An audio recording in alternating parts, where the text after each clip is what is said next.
Oke, Assalamualaikum warahmatullahi wabarakatuh. Perkenalkan, nama saya Dafarsi Pratama dengan 3 digit NIM terakhir 039.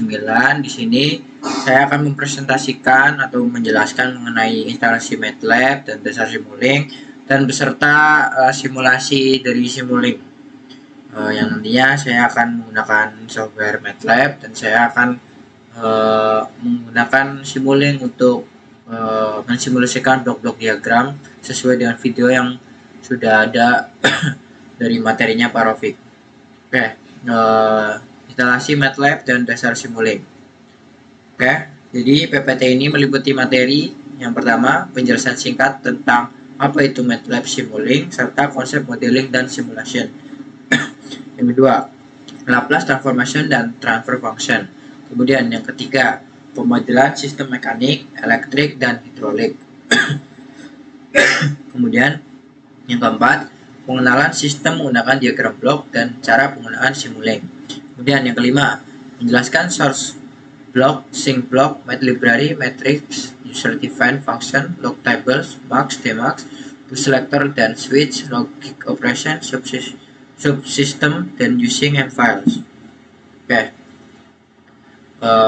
Ini untuk yang poin kelima itu kita simulasi ya, jadi kita pakai software MATLAB.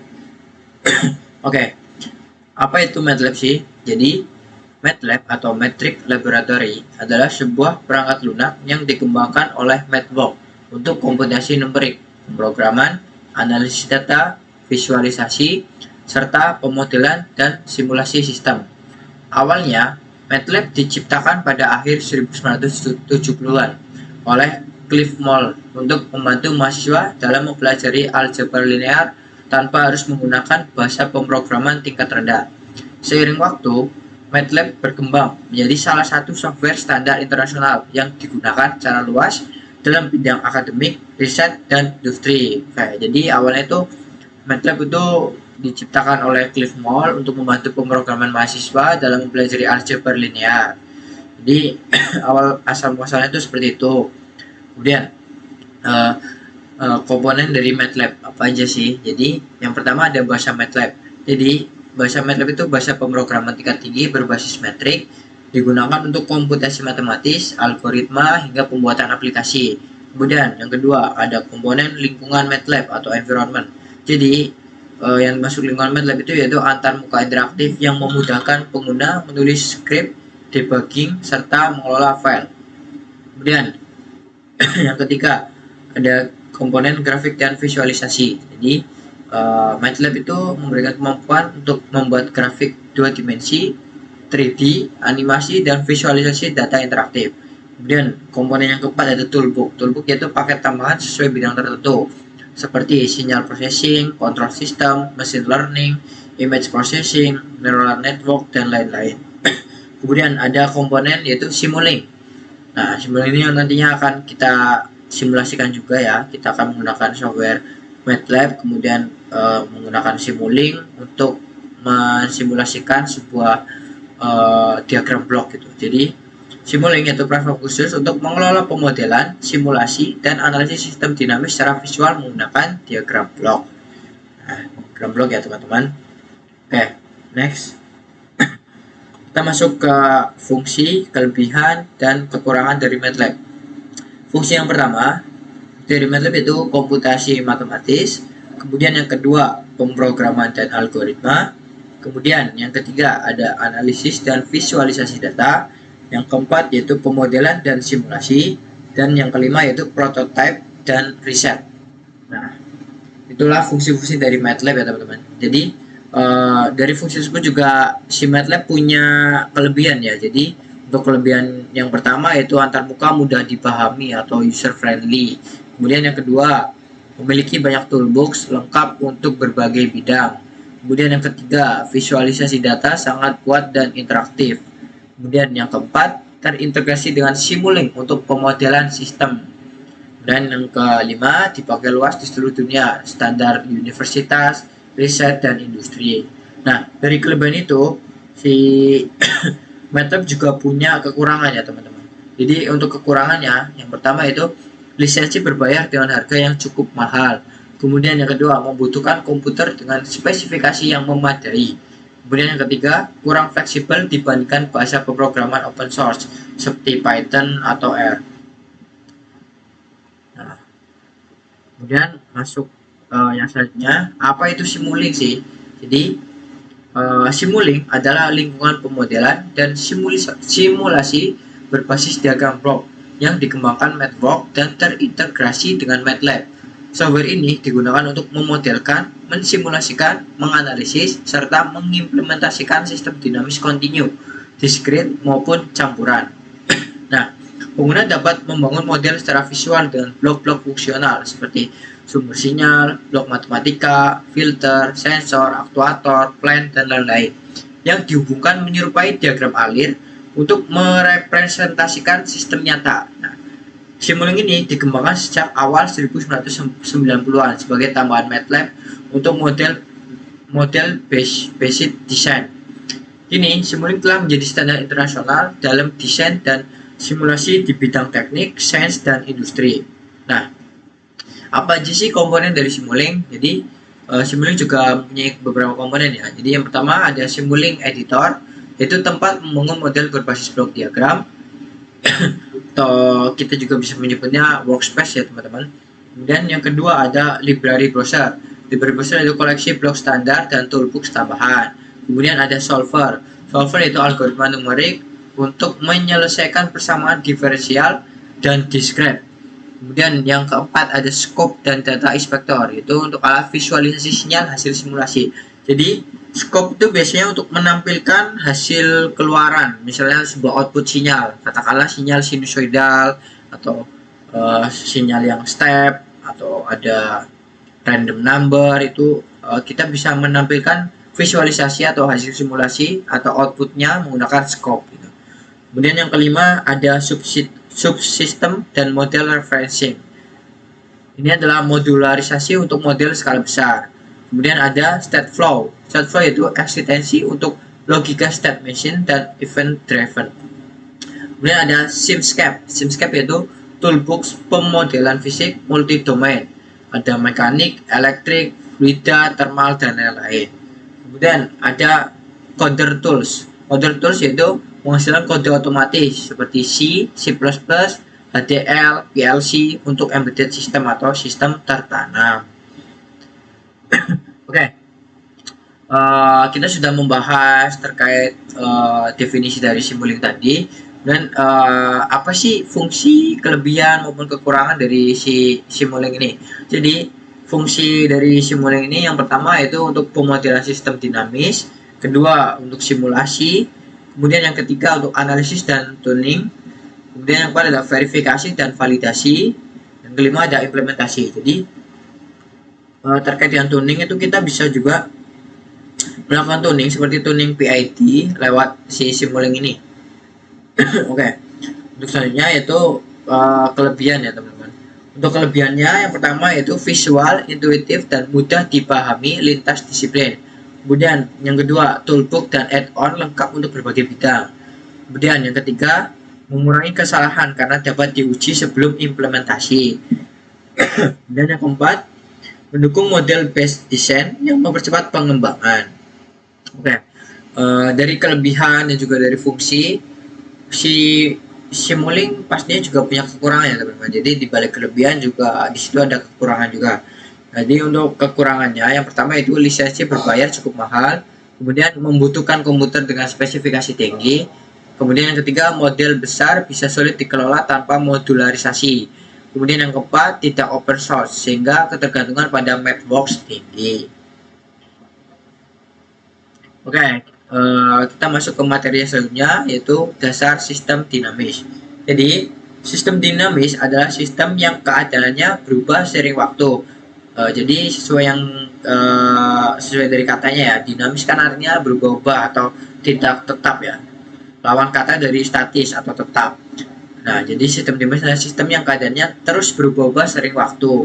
Oke, kemudian ada Laplace transformation dan transfer function. Keduanya adalah alat matematika fundamental untuk menyederhanakan analisis sistem dinamis. Oke, kita bedah satu-satu ya teman-teman. Jadi apa sih transformasi Laplace atau Laplace transformation? Ini adalah sebuah teknik matematika yang mengubah persamaan diferensial yang rumit dan berada dalam domain waktu. Nah, Ft menjadi persamaan aljabar yang lebih sederhana dan berada dalam domain S atau Fs. Ini memungkinkan kita menganalisis sistem dengan aljabar biasa, bukan kalkulus. Kemudian yang kedua ada fungsi alih atau transfer function. Transfer function adalah representasi matematis dari hubungan antara input dan output sebuah sistem. Didefinisikan sebagai rasio dari transformasi Laplace output terhadap transformasi Laplace input. Jadi transfer function itu rasio antara transformasi Laplace output terhadap transformasi Laplace input dengan asumsi semua kondisi awal adalah nol.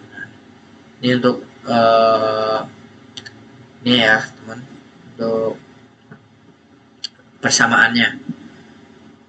Oke, kemudian kita masuk ke modeling dan simulasi ya teman-teman. Oh, sebenarnya ini tadi untuk materi yang ini tuh sehabis dari simuling ya teman-teman. Tapi nggak apa-apa, kita bahas ini setelah Laplace dan transformasi nggak apa-apa. Oke, jadi ada modeling dan simulasi. Modeling adalah proses membuat representasi dari sistem nyata dalam bentuk model yang lebih sederhana, namun tetap mencerminkan perilaku utamanya. Model bisa berupa fisik, matematis, logika, atau visual, seperti persamaan, diagram blok, atau simulasi komputer. Kemudian yang selanjutnya ada simulasi. Simulasi adalah proses menjalankan atau menguji model yang sudah dibuat untuk melihat perilaku sistem dalam berbagai kondisi. Simulasi memungkinkan kita memahami respon sistem, menguji parameter, dan mencoba berbagai skenario tanpa harus membangun sistem. Oke, sebenarnya dua hal ini tuh sangat berkesinambungan ya teman-teman. Jadi sebelum kita simulasi kan kita membuat model dulu ya. Kita membuat gimana sih kita merepresentasikan sistem nyata yang bakal kita buat sebagai model gitu. Jadi kita modelkan dulu dari sistem nyata itu, kita modelkan seperti dalam diagram blok atau dalam persamaan matematis atau yang lain sebagainya. Jadi setelah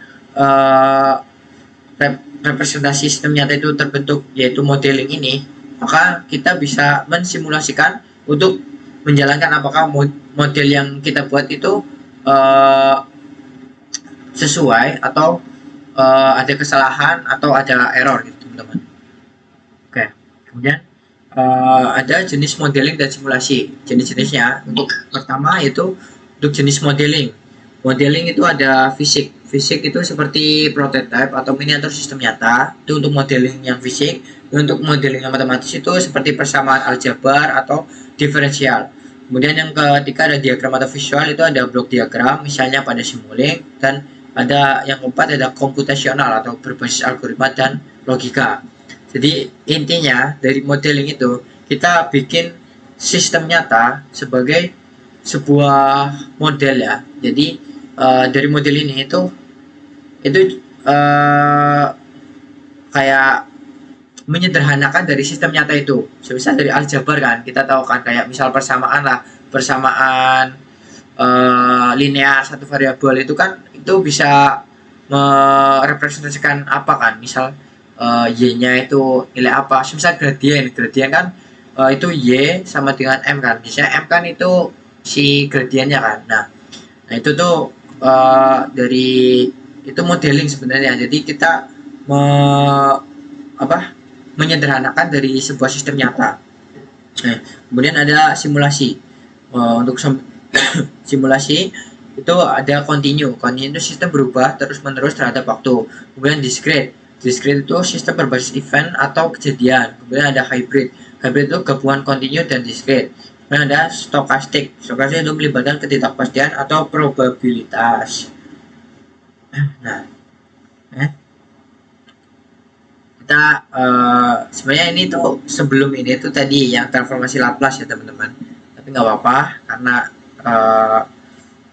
kebalik buat PPT-nya, tapi sama aja karena tadi udah dijelasin. Nah, yang selanjutnya ada pemodelan sistem, ada pemodelan mekanik, ada pemodelan elektrik, dan ada pemodelan hidrolik. Jadi pemodelan mekanik itu proses abstraksi sistem mekanik yang kompleks menjadi model matematika yang lebih sederhana.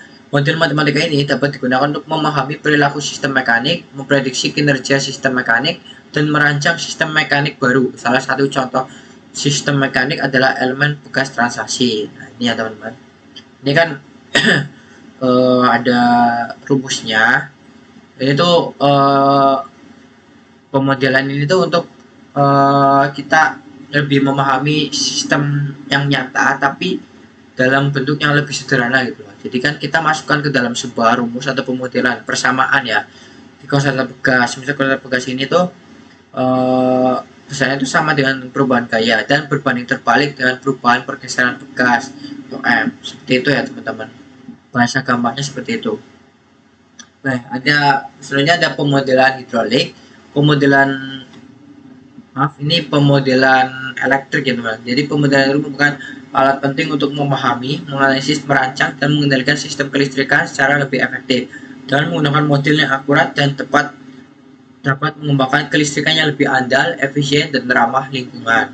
Nah, jadi untuk rangkaian RC terdiri dari resistor dan kapasitor yang disusun seri atau paralel.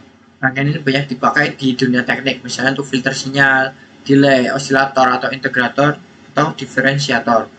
Nah, ini persamaan dasarnya, dan ini adalah contoh soalnya, dan ini contoh cara pengerjaannya. Oke, ini untuk elektrik, ini penyelesaiannya ya tadi teman-teman, penyelesaiannya. Nah, dan ada pemodelan hidrolik. Pemodelan sistem hidrolik adalah proses membuat representasi matematis atau simulasi dari sistem hidrolik untuk menganalisis, memprediksi, dan mengoptimalkan kinerjanya.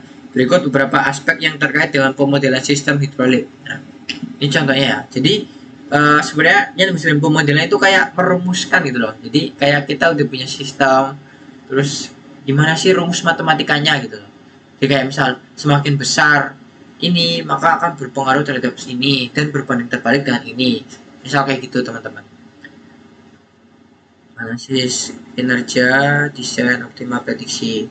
Nah, metode pemodelan matematis, simulasi komputer, dan pemodelan fisik. Misal katakanlah rumus dari tegangan, misal V sama dengan I kali R kan. Nah, itu kan berarti biasanya tegangan itu sama dengan ketika si biasanya itu sama dengan kayak I dikalikan dengan R. Jadi semakin besar nilai I maka tegangan juga akan besar. Semakin besar nilai R itu juga akan berpengaruh juga terhadap tegangan gitu loh. Jadi intinya saling berkesinambungan, saling nyambung gitu loh. Kayak persamaan matematis gitu. Dan ada pengenalan sistem kontrol. Sistem kontrol adalah susunan komponen yang dirancang untuk mengendalikan suatu proses atau sistem lain agar dapat menghasilkan keluaran atau output yang diinginkan. Nah, diagram blok adalah cara visual yang efektif untuk merepresentasikan sistem kontrol dengan menyederhanakan interaksi antar elemen dan alur kerjanya. Nih, misalnya ini teman-teman. Ini ada input, kemudian ada control system, kemudian ada output. Ini juga termasuk visualisasi ya teman-teman. Ini termasuk juga pemodelan nih. Kayak cuma kan ini kayak dengan diagram blok ya. Ini ada input, kemudian dikontrol oleh sistem, kemudian akan muncul keluaran seperti apa.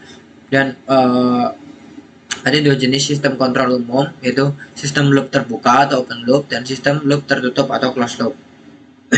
Nah, apa itu loop terbuka atau open loop? Dalam sistem kendali loop terbuka, sinyal kendali yang dianggap masukan dikirim ke sistem atau sumber, dan sistem merespon tanpa mempertimbangkan keluaran. Nah, kekurangan sistem ini adalah tidak memantau perilaku sistem secara terus-menerus. Contoh sistem kendali loop terbuka adalah mesin cuci. Di sini operasi perendaman, pengeringan, dan pembilasan dilakukan tepat waktu. Di open loop itu jadi ya kayak input, kemudian ada controller, terus diproses, nah kan menghasilkan output. Jadi nggak ada feedback gitu loh, nggak ada kayak kita bisa tahu apakah sistem ini tuh berhasil atau enggak, kemudian kita bisa mengoreksi lagi dengan feedback itu. Karena kan kalau closed loop kan akan balik lagi ke sesuai set point awal kan. Jadi kayak misal outputnya segini, apakah sesuai dengan si input apa enggak. Nah, kalau misal enggak sesuai berarti kan itu ada error. Nah, dari error itu kita bisa lah menganalisis dan memperbaikinya itu. Kalau misal loop terbuka ya sebuah proses dan ya sampai final proses, sampai si proses kelar gitu, jadi nggak ngulang gitu. Nah, sekarang loop tertutup dari sistem kontrol. eh, Dalam sistem kontrol loop tertutup, sensor digunakan untuk memberikan kinerja sistem dan kemudian menyesuaikan input kontrol. Sistem ini disebut juga sistem kendali umpan balik. Dibandingkan dengan OLCS, ia terus atau open loop control system, ia terus memantau keluaran dan membuat beberapa perubahan berdasarkan perbedaan antara keluaran yang diinginkan dan keluaran aktual. Contoh dari loop tertutup itu misal pemanas termostat, itu mempertahankan dan mengontrol suhu. Sama juga dengan AC ya teman-teman sebenarnya. Jadi semisal kita memberikan set point berapa ya, katakanlah 17 derajat, kemudian itu kan ada controller, terus juga ada aktuator juga di situ ya. Nah, itu akan menghasilkan output berapa, kemudian itu akan feedback lagi, kembali lagi ke set point, apakah ini sesuai dengan set point awal yang kita inginkan atau enggak. Kalau enggak kan itu akan terus bekerja untuk menghasilkan sebuah output yang sesuai dengan si set pointnya. Oke, ini ada cara penggunaan Simulink. Yang pertama, buka MATLAB, kemudian ketik Simulink di command window, akan muncul Simulink start page. Dan membuat model baru, pilih blank model, simpan model dengan nama yang sesuai, dan buka library browser, cari blok sesuai kebutuhan, kemudian drag dan masukkan ke area workspace atau area model. Nah, kemudian hubungkan dengan mouse ya, itu dihubungkan, saya panah-panahnya itu dimasukkan ke port input atau output antar blok. Nah, kemudian mengatur parameter blok dengan klik ganda, misal mengatur parameter seperti misal amplitude atau step time, terus ada gain atau konstanta berapa, kemudian kita menjalankan simulasi dengan klik run. Sebenarnya itu nanti di simulasi juga kita bisa mempelajarinya ya. Jadi kita sambil simulasi kita juga bisa membuktikan dari ini ya yang di PPT bahwa tutorialnya kayak gini. Kemudian yang terakhir itu kita menyimpan dan dokumentasi atau simpan model. Ini untuk presentasi atau penjelasan PPT-nya. Nanti kita lanjut di simulasi, menjelasin untuk simulasi Simulink-nya.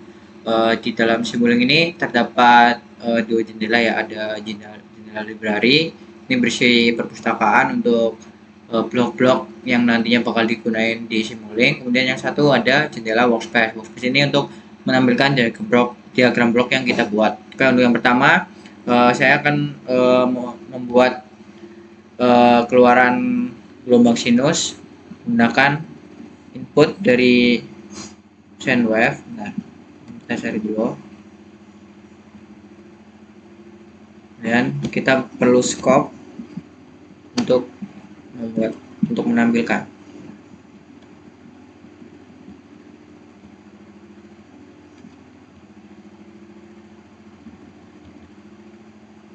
Oke, dan kita hubungkan.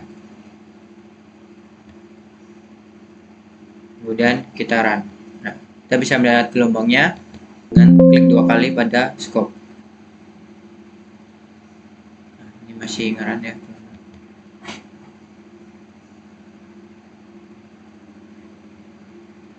Nah, ini untuk menambahkan gain atau pengali dari rangkaian ini ya. Jadi gain itu adalah angka konstan yang dikalikan dengan output sinyal.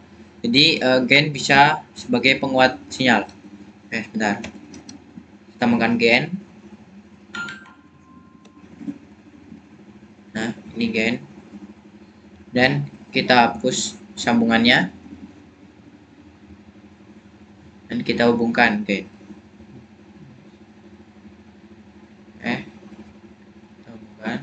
Kita bisa mengatur besarnya gain dan klik 2 kali, dan misal kita setting 3. Nah, kemudian kita run. Dan kita lihat sinyal keluarannya. Nah, karena gennya tadi 3, maka sinyal bergerak sampai ke amplitude 3 ini ya. Jadi gen itu sebagai pengali, misal gennya diganti 5, maka gelombang akan naik sebesar 5 juga. Kayak itu. Bahkan block max. Block max ini bertujuan untuk menggabungkan beberapa sinyal input untuk menjadi satu keluaran. Jadi di sini saya akan menambahkan block max. Kemudian saya tambahkan di tengah-tengah sini. Kemudian saya masukkan input dari keluaran yang udah di gain atau di penguat atau yang udah dipengali. Kemudian yang satu inputnya itu sebelum melewati gain. Jadi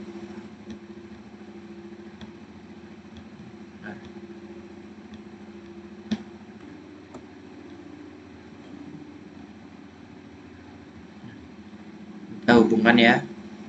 Nah, dan kita run.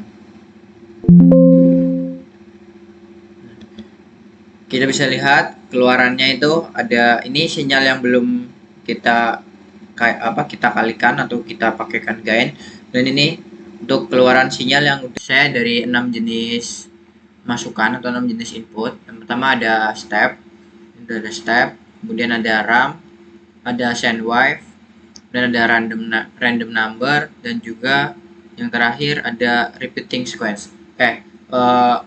Untuk step itu untuk menghasilkan sinyal yang berubah-ubah tiba-tiba, misalnya dari suatu level ke level akhir pada waktu tertentu atau step time. Nah, kita bisa men-setting ya. Kita bisa menyeting untuk step time-nya itu semisal di 1 ya. Itu berarti ketika mencapai 1, maka posisi akhirnya kita bisa tentukan semisal 3. Semisal final value-nya kita setting 3. Oke, coba kita run. Oke. Nah, maksudnya ini bisa kita lihat ketika waktu 1, maka sinyal akan tiba-tiba langsung berubah naik ke nilai 3 gitu teman-teman. Oke, kemudian ini untuk sinyal RAM. Sinyal RAM adalah sinyal yang menghasilkan garis lurus atau naik atau turun terhadap waktu dengan slope tertentu. Oke, kita bisa lihat sinyalnya. Nah, ini garis lurus yang naik dan juga bisa turun juga ya teman-teman. Nah, kemudian ada sine wave. Sine wave ini untuk membentuk output sinyal sinusoidal untuk membentuk gelombang sinusoidal. Kemudian ada random number. Random number itu untuk menghasilkan sinyal acak berdasarkan distribusi tertentu. Ini sinyalnya acak ya. Nah, seperti ini teman-teman, sinyalnya acak. Kemudian yang terakhir ada repeating sequence. Repeating sequence itu untuk menghasilkan sinyal periodik sesuai dengan nilai yang sudah ditentukan oleh pengguna. Nah, kita bisa cek juga di sini. Nah, kita bisa setting untuk time values-nya itu 2, dan output dari 0 ke 2, kemudian output values-nya atau nilainya itu 0, 2 juga.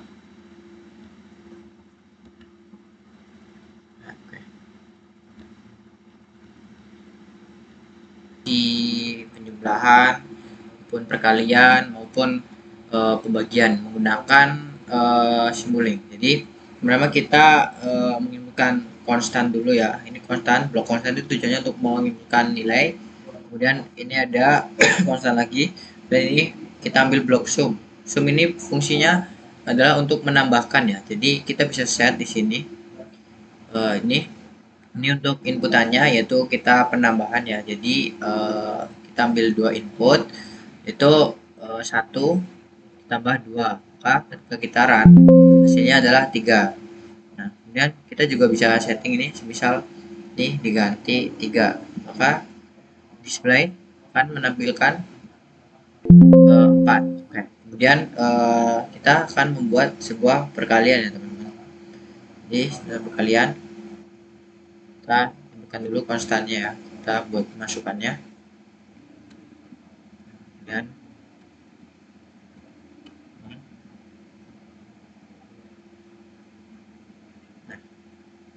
dan ada display juga untuk menampilkan hasil dari operasi matematika kita. Misal eh,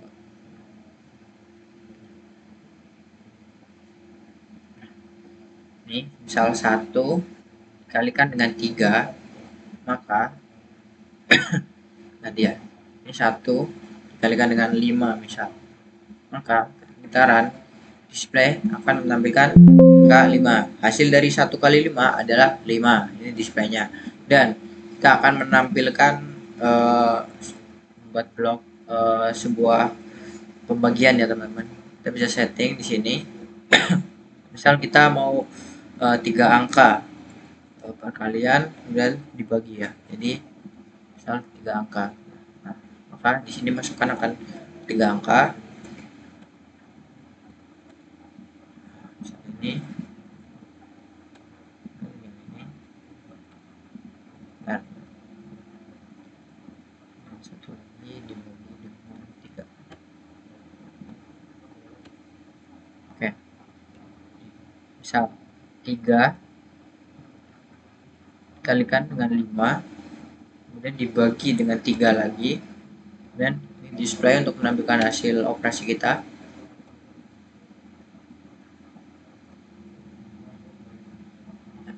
Coba kita run. Nah, hasilnya maka akan 5. 3 kali 5 15, dibagi 3 lagi maka hasilnya adalah 5. Jelaskan mengenai blok ABS, kemudian blok sign dan blok bias. Oke, kita buat bloknya dulu ya. Jadi kita inputkan blok ABS dulu. Kemudian ada blok sign, blok sign.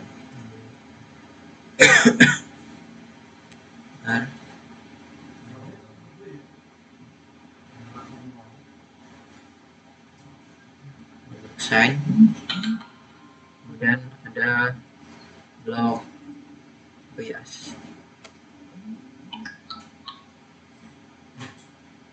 Oke, kemudian kita inputkan nilainya dulu, nilai konstan.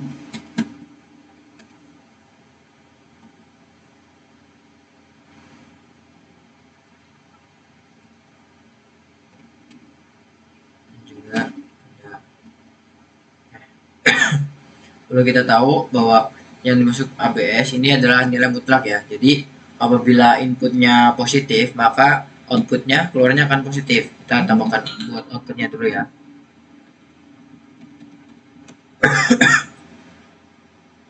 Nah teman-teman, kita cari display. Oke, untuk displaynya tambahkan ke jadi ABS itu adalah menghasilkan nilai mutlak ya. Jadi semisal inputnya positif maka outputnya pun akan positif, dan ketika inputnya negatif maka outputnya pun akan positif karena nilai mutlak tidak memandang negatif. Kita contohkan nih, kita hubungkan ya. Misal negatif ya, negatif 1, maka keluarannya akan 1. Kemudian ketika ini ganti positif, keluarannya maka kan positif 1. Misal 2 tambah jadi 5 misal, maka keluarannya akan 5. Oke, kemudian untuk bloknya sendiri ada blok sign. Blok sign ini itu untuk mendeteksi nilai positif atau menentukan tanda dari input ya, bisa positif atau negatif. Oke, semisal semisal dari si input ini kita masukkan negatif ya, misal negatif 1 atau kurang dari 0, maka misal negatif 5, maka outputnya akan belum dihubungkan, maaf teman-teman, kita hubungkan dulu ya. Oke, kita sambungin dulu. Nah, maka outputnya akan -1. Jadi dari sign ini, apabila input kurang dari 0, berapapun itu, maka keluarnya akan negatif 1. Dan ketika inputnya positif, berapapun lebih dari 0, itu outputnya akan positif 1. Semisal kita ubah menjadi 100 ya, itu kan positif 100. Kemudian ada blok sign ini, maka keluarannya akan tetap 1. Karena ini untuk mendeteksi apakah itu positif atau negatif. Dan apabila outputnya 0, maka di sini keluarannya akan 0. Jadi untuk mendeteksi tanda, untuk mendeteksi sinyal apakah itu positif atau negatif. Nah, kemudian yang ketiga ada block bias. Block bias ini adalah untuk menggeser sinyal dan penambahan konstanta. Jadi Y sama dengan U plus bias. Jadi keluarannya itu akan U plus nilai yang kita masukkan ya teman-teman. Semisal kita buat ini 5, maka keluarannya akan 5. Jadi ini kita setting konstantanya juga ya. Misal ini kan tadi 0, berarti konstanta 0 ditambah dengan si bias. U-nya berarti kan tadi 0 ditambahkan dengan bentar. Ini untuk biasnya itu 0. Jadi untuk U-nya itu 5. Berarti 5 tambah 0 sama dengan 5 outputnya. Jika ininya 100 misal 100, maka outputnya akan 100. Jadi ini tuh untuk penambahannya. Semisal biasnya kita buat menjadi 2,0 coba ya. Maka outputnya akan 102. Jadi bias ini adalah penambahan dari input yang kita masukkan. Jadi ini konstanta untuk menambahkan dari input yang kita. Oke teman-teman, untuk selanjutnya aku bakal jelasin mengenai metrik ya. Jadi aku akan membuat diagram blok mengenai metrik. Oke, jadi yang pertama kita butuh konstan. Kita searching dulu. Kita butuh konstanta. Kemudian kita butuh gain sebagai pengali. Oke, butuh gain. Kemudian kita juga butuh display untuk menemukan output.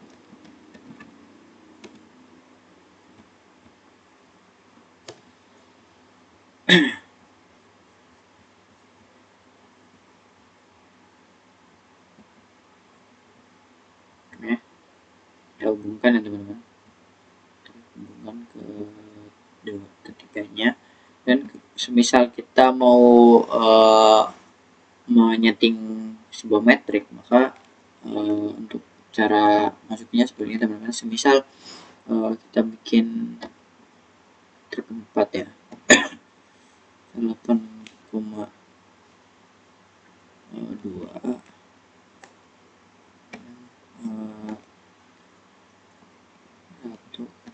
1,5 ya teman-teman.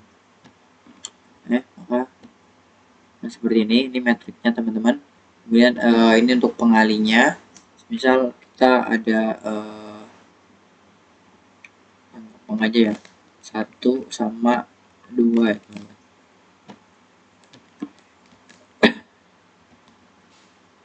Ini pengalinya. Nah ini untuk displaynya. Dan kita bisa setting juga. Ini untuk metrik, misal kita bisa mengkalikan elemen antar elemen, kemudian kita juga bisa mengalihkan dari K itu pengali ya, atau gain, dengan U itu untuk inputan. Jadi kita memilih U kali K atau U dikalikan dengan gain ini pengali. Kemudian coba kita run ya teman-teman. Nah maka akan menghasilkan nilai yaitu 12 dan 11. Kemudian ketiga kita setting lagi ya, semisal kita samain ya, kita memperkalian elemen per elemen, maka kita juga harus menyamakan jumlah elemen yang di sini. Jadi ini ada 4 elemen, maka di gain juga kita bikin 4 elemen juga ya, semisal 1,1 aja, samain aja biar angkanya nggak susah. Nah kita setting perkalian elemen antar elemen ya teman-teman. Jadi kita kuncinya tuh harus sama antara si inputan atau konstanta, metrik konstanta dengan metrik yang ada di gen atau pengalih. Jadi seperti itu teman-teman. Oke, kita run, maka hasilnya itu kayak gini ya teman-teman. Ini untuk perkalian elemen antara elemen atau 4 metrik gitu teman-teman. Oke, kita juga bisa men-setting ketika kita tidak pakai gen ya, kita juga bisa pakai blok. Oke, kita juga bisa melakukan penggantian untuk metrik ya. Kita bisa menggunakan blok assignment. Ini blok assignment untuk melakukan penggantian. Kita butuh input ya, input konstan si metriknya nanti. Misal kita ubah ya, ini nilainya kita bikin satu baris saja ya, tapi terdiri dari 4 kolom. Misal ada 1, 2, ada 10, terus ada 100 lah katakanlah. Oke, ini metrik 4 kolom satu baris ya teman-teman. Kemudian kita butuh satu lagi ini untuk sebagai penggantinya. Misal ini mau kita ubah 50 ya teman-teman. Oke, kita hubungkan ya, kita hubungkan. Kemudian kita juga perlu display di sini. Bentar, kita perlu display.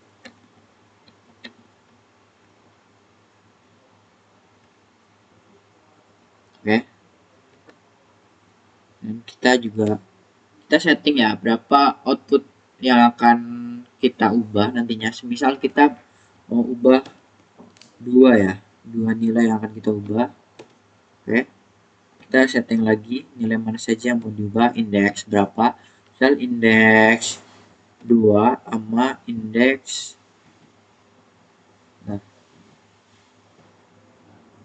sama indeks 4. Oke, nah, kemudian kita run ya, maka kita akan lihat nilai mana saja yang diganti ya. Bentar teman-teman, ada error ya, sebentar, kita setting 1 aja ya teman-teman. So, dimensinya 1, dan yang diubah angka ke untuk kedua, indeks kedua. Oke, kita run teman-teman. Nah, ini kita bisa lihat ya. Jadi yang diubah itu pada kolom kedua atau indeks kedua ini kan hasilnya 1, 2, 10, 100.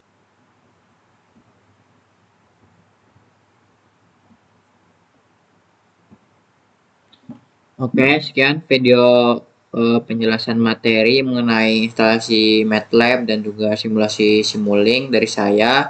Kurang dan lebihnya mohon maaf. Saya akhiri. Wassalamualaikum warahmatullahi wabarakatuh.